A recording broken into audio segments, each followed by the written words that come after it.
बिस्मिल्लाहिर्रहमानिर्रहीम। अस्सलाम वालेकुम। कैसे हैं आप सब लोग। आज मैं आपके लिए बहुत ही मज़ेदार टेस्टी स्नैक्स लेकर आई हूँ। चना दाल टिक्की है, चना दाल टिक्की या फिर चना दाल वड़ा भी इनको कहा जाता है, चने दाल के कबाब। इस टी टाइम स्नैक्स को जल्दी से कर लेते हैं हम स्टार्ट। मज़ेदार स्नैक्स बनाने के लिए ये है 1 कप चने की दाल और इसको मैंने तकरीबन 4 से 5 घंटे पहले अच्छे से धो के भिगो दिया था। आप भी कोशिश कीजिएगा 4 से 5 घंटे पहले दाल को भिगो दीजिए। और अब हम दाल का तमाम पानी स्ट्रेन कर लेंगे किसी भी छन्नी की मदद से। और आप भी कोशिश कीजिएगा कि दाल आप तकरीबन 4 से 5 घंटे ज़रूर से भिगों। छोटी वाली चने दाल का इस्तेमाल कीजिएगा और रख देंगे हम छन्नी के अंदर थोड़ी देर तक, ताकि तमाम पानी इसका ड्रेन हो जाए। जब पानी ड्रेन हो जाएगा तो हम अब दाल को मिक्सी में डाल के पीसेंगे। आप ध्यान रखिएगा कि दाल बिना पानी के पीसे और आपने इसको महीन नहीं पीसना, आपने इसको दरदरा रखना है। और इस दाल में से आप 4 टेबलस्पून दाल को अलग निकाल के रख दीजिएगा, उसको हम नहीं पीसेंगे। आप देख सकते हैं दाल को मैंने मिक्सी में डाल के पीस लिया है और आपने इसको थोड़ा सा दरदरा साइड पे रखना है, बिल्कुल महीन नहीं करना है। 4 टेबलस्पून दाल मैं इसमें से निकाल के एक साइड पे रख चुकी हूँ और ये है वो 4 टेबलस्पून चने की दाल जिसको मैंने ऑलरेडी निकाल के रख दिया था भीगी हुई दाल में से। ये बड़ा कोई खूबसूरत टेक्सचर देती हैं। ये चली गई हैं 4 से 5 बारीक कटी हुई हरी मिर्ची, इसमें बहुत ही कम हरे मसाले जाते हैं। और एक छोटे साइज़ की चली गई है प्याज, जिसको मैंने बिल्कुल बारीक फाइन चॉप कर लिया था, जिस तरह से हम ऑमलेट वगैरह में इस्तेमाल करते हैं। और उसके बाद जाएगा इसके अंदर हरा धनिया, कोतमीर, धनिया पत्ता। 1 टीस्पून भर के चला गया भुने हुए जीरे का पाउडर। 1 टीस्पून चला गया क्रश धनिया, साबुत खुश्क धनिया, उसको मैंने कुंडी में थोड़ा सा क्रश कर लिया था। और 1 टीस्पून चली गई है चिली फ्लेक्स और नमक आपके अपने टेस्ट के हिसाब से। तमाम चीज़ों को हम बहुत अच्छे से मिला लेंगे, अच्छे से बाइंड कर लेंगे। आप देख सकते हैं मैंने इसमें किसी भी किस्म का पानी का इस्तेमाल नहीं किया है और ना ही पानी का इस्तेमाल करना है, वरना आपकी टिक्की, कबाब और चना दाल वड़ा हो जाएंगे बिल्कुल ख़राब।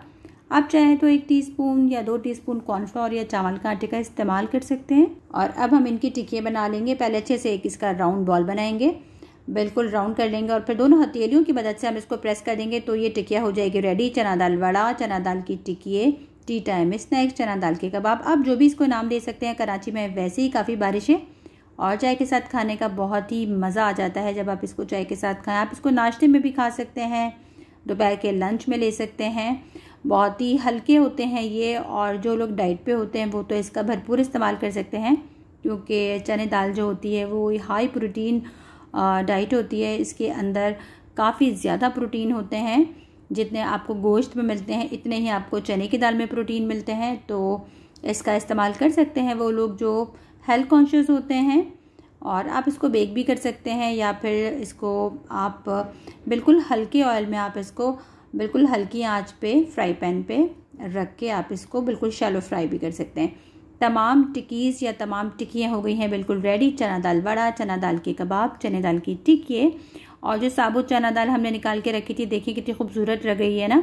2 टेबलस्पून, 4 टेबलस्पून आप स्टार्ट में निकाल के रख दीजिएगा और जब मिक्स कीजिएगा तो मिला लीजिएगा। और अब इसकी खूबसूरती में हो जाएगा इजाफा जब हम करेंगे इसको फ्राई। एक पैन में हमने लिया ऑयल और ऑयल को आपने काफ़ी तेज़ गर्म कर लेना है, बहुत ज़्यादा तेज़ गर्म ऑयल में हम तमाम चने दाल के जो कबाब हैं, चना दाल वड़ा है, चना दाल टिक्की, इसको ऐड कर देंगे। और 1 मिनट फ्राई करने के बाद हम आँच को कर देंगे मीडियम टू लो। जी हाँ, आपने 1 मिनट बाद मीडियम टू लो करना है आँच को, लेकिन काफ़ी तेज़ गरम घी में या तेज़ गरम ऑयल में आपने डालना है चने की दाल के जो कबाब हैं या चना दाल वड़ास को।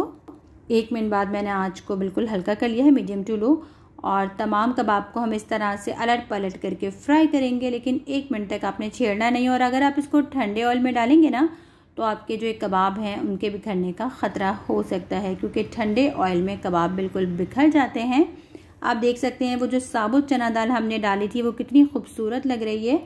और इस तरह से मीडियम टू लो फ्लेम पे हम इनको फ्राई कर लेंगे। बहुत ही ज़बरदस्त और क्रिस्पी होते हैं, ऊपर से एकदम क्रिस्पी और अंदर से एकदम नरम और जूसी। और मैंने इसमें किसी भी किस्म के कॉर्नफ्लोर या आटे के इस्तेमाल या फिर राइस के आटे का इस्तेमाल, जिसको चावल का आटा भी कहा जाता है, नहीं किया है। और आप देख सकते हैं कितने ज़बरदस्त लग रहे हैं, कितने क्रिस्पी लग रहे हैं। आप इसका फाइनल लुक भी देख सकते हैं कि वो साबुत चना दाल कितनी खूबसूरत लग रही है और दानेदार हमने जो इसको पीसा था उसके दाने अलग अलग नज़र आ रहे हैं। तो आप भी कोशिश कीजिएगा इसको महीन ना पीसें। और दूसरा बैच भी हम रेडी कर लेते हैं अपना। आप देख सकते हैं ऑयल कितना साफ़ सुथरा है और तमाम वड़ास बिल्कुल हो गए हैं रेडी। चना दाल वड़ास आप कहें इनको, और आप इनको हरी चटनी के साथ खाएं, लाल वाली चटनी के साथ या फिर रायते के साथ। हर फॉर्म में ये मज़े के लगते हैं और वैसे ही बच्चों को तो बहुत ज़्यादा पसंद आ जाएंगे क्योंकि इसमें बहुत कम मसाले गए हैं और सबसे बड़ी बात कि बहुत ही क्रिस्पी होते हैं। तो बच्चे को तो वैसे ही बच्चों को होता है कि बहुत क्रिस्पी सी चीज़, फ्रेंच फ्राइज़ हैं, इस टाइप की चीज़ें बहुत पसंद आती हैं। चैनल को लाइक सब्सक्राइब ज़रूर कर दिया करें। आप दुआ में याद रखिएगा। फ़ी अमान अल्लाह। अल्लाह हाफ़िज़।